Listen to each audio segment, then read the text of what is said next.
جی ناظرین، welcome back from the break. میں نے جیسے کہ آپ کو انٹروڈکشن میں بتایا تھا کہ ہمارے ساتھ وہ ڈاکٹر موجود ہیں جو کہ تعریف کے بالکل کوئی محتاج نہیں. میں جتنا کہوں گی وہ اتنا ہی کم ہوئے گا. Doctor Javed Akram professor of internal medicine ہیں، principal Allama Iqbal medical college ہیں، اور اس کے علاوہ ہی از اے گریٹ فزیشین. اور اس وقت فائنلی انہیں رش کو توڑ کے اب وہ آ گئے ہمارے ساتھ، تو ان سے سوالات بھی کریں گے، آپ کی لائیو کالز بھی لیں گے، اور ڈائبٹیز کے حوالے سے کویشچننگ ہوگی بہت زیادہ، ہائپر ٹینشن کے حوالے سے ہوگی، ڈائبیٹکس کے لیے اس لیے کیونکہ روزہ وہ رکھنا چاہتے ہیں اور وہ کیا کریں ایسے میں. So we'll talk about that. جی ڈاکٹر صاحب السلام علیکم. السلام علیکم. کیا حال چال ہے ڈاکٹر صاحب؟ روزے کیسے گزر رہے ہیں؟ بس اللہ میاں کا شکر ہے. ہاں اچھا ڈاکٹر صاحب، جب ہم ڈائبٹیز کی بات کرتے ہیں تو دو قسم کے ڈائبیٹکس ہیں، ایک ٹائپ 1 اور ایک ٹائپ 2. ایک تو آپ تھوڑا سا بتا دیں ناظرین کے آسانی کے لیے کہ ٹائپ 1 کون سے اور 2 کون سے، اور پھر یہ کہ روزہ کن کن کن کو معاف ہے اور کون کون رکھ سکتا ہے. ایکچولی شوگر کی کئی اقسام ہیں. جو مین اقسام آپ نے بتائی ہیں یہ دو ہی ہیں، ورنہ پریگننسی میں بھی ہو جاتی ہے، جسٹیشنل. کچھ شوگرز ریئرلی ایسی بھی ہوتی ہیں جن کو لبلبے کی بیماری ہوتی ہے یا لبلبہ نکال دیا جاتا ہے تو یا کینسر وغیرہ لبلبے کا، تو اس سے بھی ہو جاتی ہے. کچھ دوائیں بھی شوگر کر دیتی ہیں، خاص کر جو کورٹیسون وغیرہ لیتے ہیں. کچھ شوگر حصہ بھی ہے ان بیماریوں کا جو کورٹیسون زیادہ جہاں بنتی ہے. اچھا، یعنی کہ جو اسٹیرائڈز کے اوپر ہیں یا جو خود اپنے اسٹیرائڈ زیادہ بناتے ہیں، جن کی باڈی کے. تو اس میں جو کامن ٹائپ کی شوگرز ہیں جو آپ نے ذکر کیا، ٹائپ 1 ٹائپ 2، اس میں جو ٹائپ 1 ہے وہ ہماری اپنی تحقیق پبلش بھی ہوئی ہے، جس میں صرف 4% پاکستانیز کو ڈائبیٹکس کو ہے. زیادہ تر ہمارے ٹائپ 2 ڈائبیٹک ہے. ٹائپ 1 ڈائبیٹک جو کہ بچوں میں عام طور پہ یا ینگ ایڈلٹس میں دیکھی جاتی ہے، اس میں بیسیکلی کوئی ایسی فیملی ہسٹری بھی نہیں ہوتی. ضروری نہیں کہ ماں باپ ڈائبیٹک ہوں یا فیملی میں ہو، اور اسپونٹینیسلی اسپیریڈیکلی پائی جاتی ہے. وہ بیسیکلی جو لبلبہ ہے وہ ایک فیکٹری ہے انسولین کی پروڈکشن کا، اور انسولین کا کام یہ ہے کہ جا کے اس نے سیلز پہ اٹیچ ہونا ہے، اور جب وہ سیلز پہ اٹیچ ہوتی ہے تو گلوکوز کو سیلز کے اندر لے کے جاتی ہے ایز اے ٹرانسپورٹر. ٹھیک ہو گیا. اور گلوکوز کو پھر سیل برن کرتا ہے اور انرجی پروڈیوس ہوتی ہے، اور ہر سیل کو انرجی ضروری ہے. تو اس لیے وہ گلوکوز کی انٹری اور گلوکوز کی یوٹیلائزیشن کے لیے انسولین بے انتہا ضروری ہے. ٹائپ 1 ڈائبیٹکس میں انسولین بننا بند ہو جاتی ہے، کیونکہ کوئی بچپن میں ان کو کوئی ایسا وائرل انفیکشن ہوتا ہے یا کوئی جو کہ وائرل کو کاؤنٹر کرنے کے لیے اپنی باڈی اینٹی باڈیز بناتی ہے. وہ اینٹی باڈیز اس کو ڈسٹروائے کر دیتی ہیں بیٹا سیلز کو. تو اس لیے بیٹا سیلز کی پاپولیشن ختم ہو جاتی ہے. تو وہ نہیں، ان کا تو علاج صرف اور صرف انسولین ہے، اور لائف لانگ، اور اس میں لائف سیونگ ہوتی ہے انسولین، کیونکہ انسولین کے بغیر ان کا سروائیول ممکن نہیں. تو جو ٹائپ 2 کی جو 95% لوگوں کو ہے، اس میں صورتحال بالکل مختلف ہے. اس میں لبلبے کی انیشلی کوئی بیماری نہیں ہوتی، لبلبہ نارمل ہوتا ہے، انسولین نارمل بن رہی ہوتی ہے، لیکن انسولین اٹیچ سیلز پہ نہیں ہو پاتی.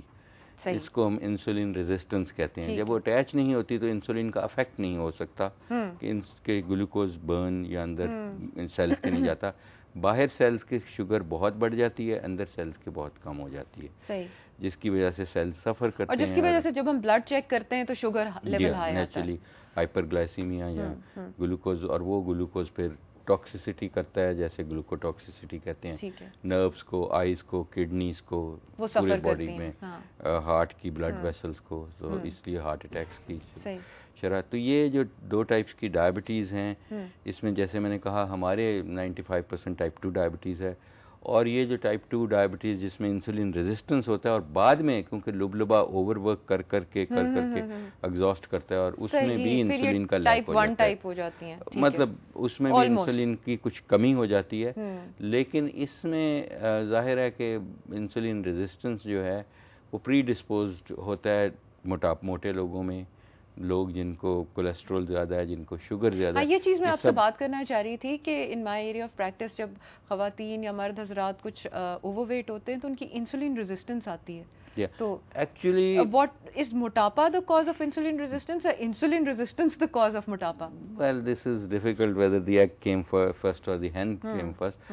مگر آپ اگر پریکٹیکلی دیکھیں تو پاکستان کے آلموسٹ 97% لوگوں کو انسولین ریزسٹنس ہے. اچھا. ویری ویری کامن, ہم نے خود اسٹڈیز کی ہیں. okay. ایون ہائپر ٹینشن, جی ہاں ویری ہائی فگر.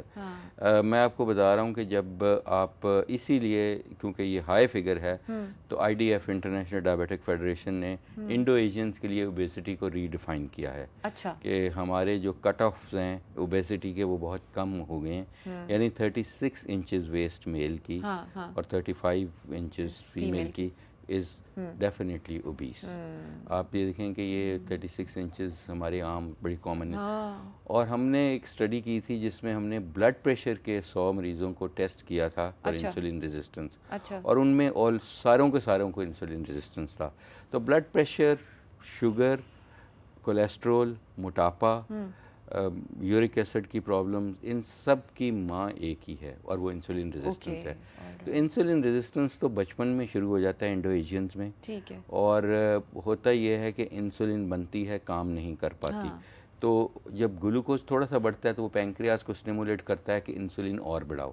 تو انفیکٹ ان بچوں میں انسولین لیولز بڑے ہوتے ہیں, اور انسولین گروتھ پروموٹ کرتی ہے. تو نالی کے جو سیلز ہیں وہ موٹے ہونے شروع ہو جاتے ہیں گروتھ ہارمون کی وجہ سے. تو جو بلڈ ہے اس کو پمپ کرنا پڑتا ہے تنگ نالیوں کے اگینسٹ, تو بلڈ پریشر ہو جاتا ہے.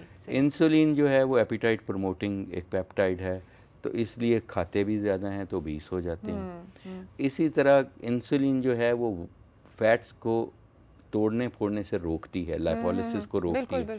تو جب انسولین کام نہیں کر پاتی تو کولیسٹرول اور ٹرائیگلیسرائڈ خون میں زیادہ آتے ہیں. تو اس سارے کو مل کے ہم کہتے ہیں میٹابولک سنڈروم. اور پاکستان میں جو ڈائبٹیز ٹائپ 2 کی ہے یہ تقریباً 60 سے 70% میٹابولک سنڈروم کا ایز اے کمپوننٹ ہے. تو اسی لیے جو آپ دیکھیں کوئی بھی آپ ڈائبیٹک لے لیں, اگر اللہ کرے وہ 40 سے 30 سے 40 سال زندہ رہتے ہیں تو وہ almost 100% of them develop hyper tension. Doctor صاحب یہ آپ نے واقعی بہت لمحہ فکریہ والی بات کی ہے. We have to go on a small break. Thank you for introducing us to the mechanism کہ ڈائبٹیز ایکچولی ہوتی کیا ہے. ناظرین, جب ہم شوگر کے بارے میں بات کرتے ہیں ہمیں اس کے سائنٹیفک بیس نہیں پتہ ہوتی. سو ڈاکٹر صاحب نے ابھی آپ کو سائنٹیفک بیس بتائی. اب ہم آپ کو یہ بتائیں گے کہ آگے روزے کو اور شوگر کو کیسے مینیج کرنا ہے. فی الحال ایک بریک لے لیں.